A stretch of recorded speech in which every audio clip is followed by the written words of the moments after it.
Students, आज हम लोग इस वीडियो में देखेंगे फिजिक्स का 2017 का एमसीक्यू का सॉल्यूशन। ठीक है, इसके पहले आपका 12, 13, 14, 15, 16 यानी चारों पांचों वर्षों का आपका वीडियो अपलोड हो गया है। आप लोग जरूर उसको देख लिए होंगे। अब ये वीडियो में हम लोग 2017 का एमसीक्यू का सॉल्यूशन करेंगे। ठीक है, सबसे पहला सवाल और सबसे अच्छा और सबसे बेसिक और सबसे पहला सवाल, the unit for electrical intensity is Newton पर मीटर, वोल्ट पर मीटर, डाइन पर सेंटीमीटर या वोल्ट पर मीटर। ठीक है, तो देखिए आपका इलेक्ट्रिक फील्ड इंटेंसिटी यानी इलेक्ट्रिक फील्ड होता गया है, हम लोग लिखते हैं फोर्स बाय चार्ज लिखते हैं, और एक फॉर्मूला याद रखें is equal to minus dV by dr लिखते हैं।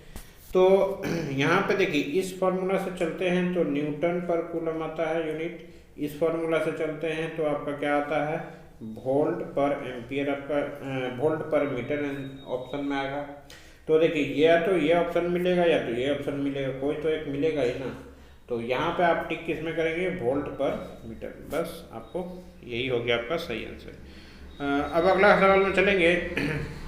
An electric dipole of moment P is lying along a uniform electric field E. Work done in rotating the dipole by 90 degree. ठीक है, 90 डिग्री से उसको घुमाने के लिए कितना वर्क डन करना होगा। ठीक है, तो याद रखिए फॉर्मूला वही फॉर्मूला PE बराबर cos theta 1 minus cos theta 2। हम लोग कहाँ से शुरू कर रहे हैं, 0 से 90 तक जाएंगे ना। तो पहला हो गया 90 यानी 90 का 90 यानी कि पहला 0 cos 0 माइनस cos 90। ठीक है, तो cos 90, अब cos 90 का वैल्यू क्या हो गया, PE cos 0 का वैल्यू 1 और इसका 0 यानी 1 माइनस 0 PE। ऑप्शन नंबर आपका देखिएगा, ऑप्शन नंबर आपको सी में दिख जाएगा PE। अगला सवाल में आपका 3 capacitor each of capacitance are connected in series and equivalent capacitor. ये क्वेश्चन हमने आपको जो ऑब्जेक्टिव डाला है उसी में से आपको देखने को मिल जाएगा। ठीक है, तो जैसे जैसे ऑब्जेक्टिव कराया जा रहा है, जो जो चैप्टर का कराया गया सारा का आप नोट्स भी देख लीजिए, वो PDF पे अपलोड हो गया है। तो 3 capacitor each of capacitance are connected in series their equivalent capacitance will be, क्या हो जाएगा। तो देखिए 3 को कैपेसिटर को अगर हम लोग सीरीज में कनेक्ट कर देते हैं तो इस प्रकार से आपको कनेक्ट करना होगा, सीरीज कॉम्बिनेशन इसी को हम लोग बोलते हैं। ठीक है, कनेक्ट कर दिए, अब करेक्ट कर दिए तो सब तो बराबर है, तो 1/c plus 1/c plus 1/c क्या लिखेंगे 3/c, और उल्टा करना होगा तो उल्टा करेंगे तो क्या हो जाएगा 3/3।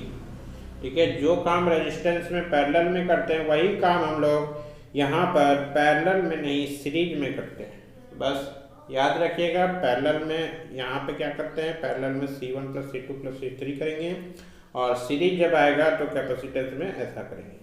तो फॉर्मूला याद रखिएगा, आपका सारा क्वेश्चन सही हो जाएगा, सारा न्यूमेरिकल भी बन जाएगा। ठीक है, तो चलिए as temperature increases the resistance of a conductor. Temperature अगर बढ़ता है तो रेजिस्टेंस क्या होगा।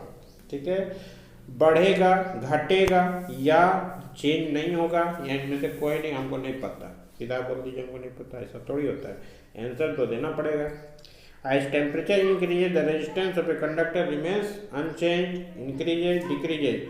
तो रेजिस्टेंस क्या होगा, ये रेजिस्टेंस क्या होगा, इसमें रेजिस्टेंस आपका बढ़ेगा। जैसे आपका घर में तार अगर होता है क्या है, गर्म हो जाता है मान लीजिए, तो गर्म होता है तो क्या होता है आपका, गर्म होता है तो आपका क्या होता है कि वो चेंज नहीं ना होता है।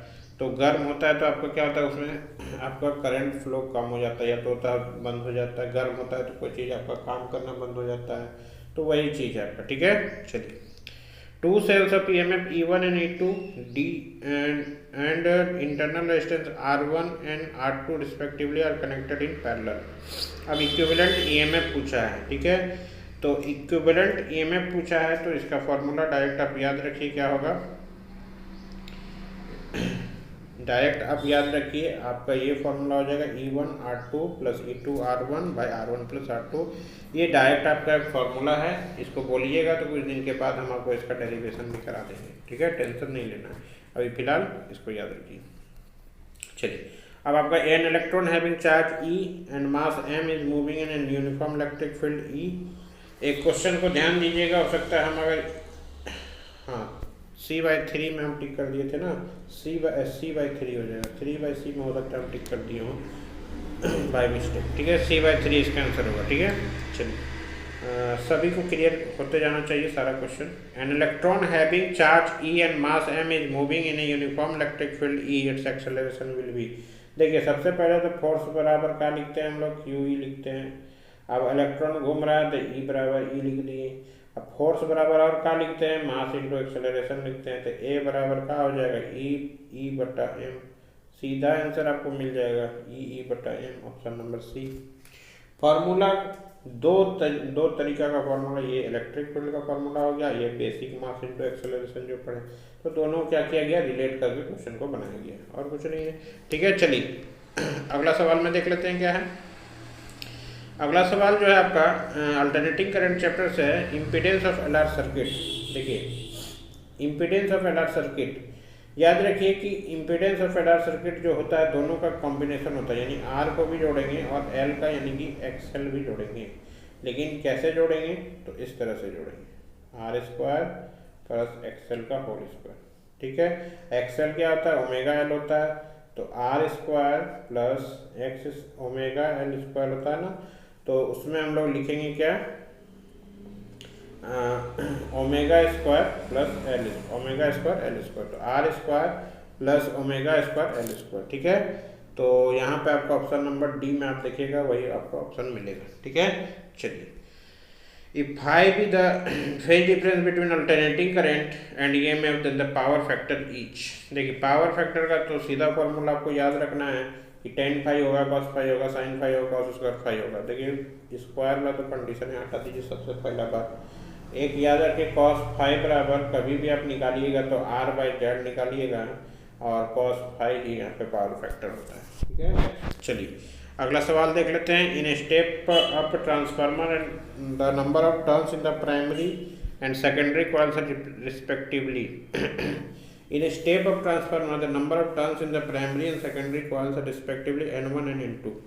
पूछा गया N1 और N2 में क्या है, स्टेप अप ट्रांसफार्मर है, यानी बढ़ रहा है ना, क्या हो रहा है आपका, बढ़ रहा है, यानी कि आपका N2 में क्या होना चाहिए, ज़्यादा होना चाहिए, यानी N2 ग्रेटर देन N1। तो N2 ग्रेटर देन N1 किस में है, ये नहीं है, ये भी नहीं है, ये भी नहीं है, हाई है, ऑप्शन नंबर बी। यानी स्टेप अप मतलब बढ़ना, तो बढ़ना तो इसमें हम दूसरका वाला में ज़्यादा टर्न्स देंगे तब ना वैल्यू बढ़ेगा, ठीक है। चलिए direction of propagation of electric field wave, ये भी क्वेश्चन आपको हमने जो चैप्टर वाइज वीडियो डाला है उसमें आपको देखने को मिलेगा, ठीक है। Parallel to E vector, parallel to B vector, या parallel to B vector E vector, B cross E, या parallel to E cross B। ऐसा नहीं समझिएगा कि आपका ये दोनों सेम है, सेम नहीं होता है। A cross B is equal not equal to B cross A होता है, याद रखिएगा, ये आपका वेक्टर का थ्योरम है, ठीक है। ये दोनों बराबर नहीं होता है, भले A dot B B dot A बराबर हो जाएगा, लेकिन ये बराबर नहीं होता है। यहाँ पे जो आपका उत्तर हो जाएगा दूसरों का, वो parallel to E cross B होता है, ठीक है, याद रखिए। यानी इलेक्ट्रिक फील्ड वेक्टर और मैग्नेटिक फील्ड वेक्टर को जब क्रॉस प्रोडक्ट निकालते हैं तब हमको इलेक्ट्रोमैग्नेटिक फील्ड का डायरेक्शन को मिलता है, ठीक है। चलिए length of N astronomical telescope in normal adjustment. देखिए पहले जो क्वेश्चन पूछा गया था आपका मैग्निफिकेशन पूछा गया था। मैग्निफिकेशन क्या होता है, F0/FE होता है, लेकिन यहाँ पे मैग्निफिकेशन नहीं पूछा है, तो ये ऑप्शन गलत हो गया, ठीक है, बचा आप ये क्वेश्चन। अब यहाँ पे पूछा गया कि लेंथ क्या होता है एस्ट्रोनॉमिकल टेलीस्कोप का, तो ऑब्जेक्टिव का लेंथ और आईपीस का लेंथ को हम लोग क्या करते हैं, गुना कर देते हैं, तो हमारा एडजस्टमेंट यानी नॉर्मल एडजस्टमेंट के लिए लेंथ ऑफ एस्ट्रोनॉमिकल टेलीस्कोप हमको मिल जाता है, ठीक है। अगला सवाल में चलेंगे हम लोग 12वां नंबर में, energy of a photon of wavelength. Energy of a photon of wavelength lambda is SC lambda, SC by lambda, H lambda by C, C by H by C lambda. देखिए अभी तो हम लोग यही फोटोन वाला हम लोग देखिएगा कि 11 में भी आपका एटॉमिक स्ट्रक्चर ये सब जो पढ़े होंगे वो सब में इसको मिला होगा, तो SC बाई लैम्डा तो आपको याद ही हो गया होगा, ठीक है, 11 में भी पढ़ लिए, 12 में भी पढ़े, तो SC बाई लैम्डा होता है एनर्जी ऑफ ए फोटोन, ठीक है। ऑप्शन नंबर बी 12 हो गया। अब हम लोग देखते हैं इधर कितना क्वेश्चन, हाँ बीटा है और ये है, beta particles are fast moving electrons, protons, neutrons या फोटॉन्स। देखिए सबसे पहला बात कि फास्ट मूविंग क्या होता है, तो fast moving negative charge particle होता है। ठीक है, याद रखिए नेगेटिव चार्ज पार्टिकल। बीटा जो होता है कि नेगेटिव चार्ज पार्टिकल होता है। अब इसमें से नेगेटिव कौन है, आप खुदे बताइए, आप खुदे आंसर दीजिएगा, हमको देने की जरूरत नहीं है। Electrons, proton, neutron, photon. Electron negative होता है, हो गया आंसर। बस याद रखिए बीटा पार्टिकल्स क्या है, नेगेटिव चार्ज पार्टिकल्स है, बस हो गया।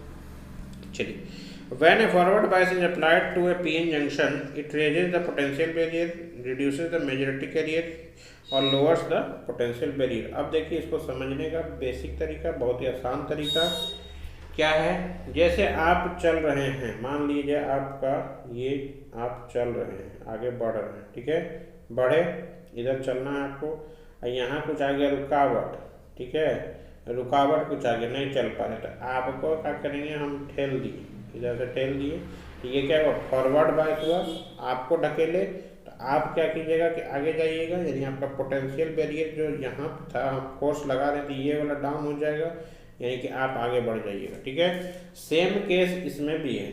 ठीक है, सेम केस इसमें भी है। फॉरवर्ड बाइस में पीएन जंक्शन क्या हो जाता है आपका, फॉरवर्ड बाइस में जैसे हम लोग पॉजिटिव को पॉजिटिव के साथ कनेक्ट कर देते हैं, नेगेटिव को नेगेटिव के साथ कनेक्ट कर देते हैं, तो वो फॉरवर्ड बाइस कहलाता है। जब सेम दे रहे हैं तो उसमें तो कोई दुश्मनी नहीं होना चाहिए।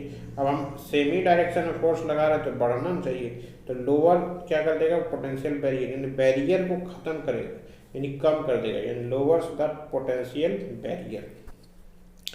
अगला सवाल है आपका, Boolean expression for NAND gate each. Boolean expression for NAND gate each, A plus B equal to Y, A plus B equal to Y के ऊपर बार ए डॉट बी या ए डॉट बी के ऊपर बार। देखिए नैंड गेट का सिंबल भी हम आपको बता दिए, बहुत बार बताए हैं, एक बार और बता दे रहे हैं। ये हो गया आपका नैंड गेट, ये एंड और प्लस आप दिखा सकते हैं इस प्रकार से, या फिर इसी तरह दिखाइए, ये आगे में हो गया नॉट गेट, तो यह हो गया आपका नैंड गेट।